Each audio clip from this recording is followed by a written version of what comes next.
cuando empezó a saludar a la población después de ser electo, regañaba a todo el mundo diciéndole que a dónde estaba la ciudadanía cuando se robaron este pueblo, que a dónde estaba. Eso es muy fácil chutárselo al ciudadano del común. Eso es muy fácil. Cuando sabemos que ahí hay una relación como de patrono a obrero, la responsabilidad la tiene la dirigencia política de este municipio y es a quienes elegimos para gobernar.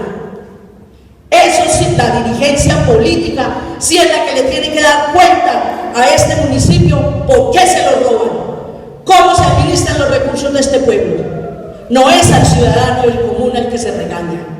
Y en aras de tener un colectivo, un grupo de gente que le apostaban a esa intención mía de decir que había que defender ese territorio, que había que sentar un precedente, de mostrarle a Fredonia que habían otras formas de hacer política. Estoy convencida de que es a través de la educación que se transforman las sociedades. No hay ninguna línea del desarrollo de un municipio que no sea transversalizada por la educación.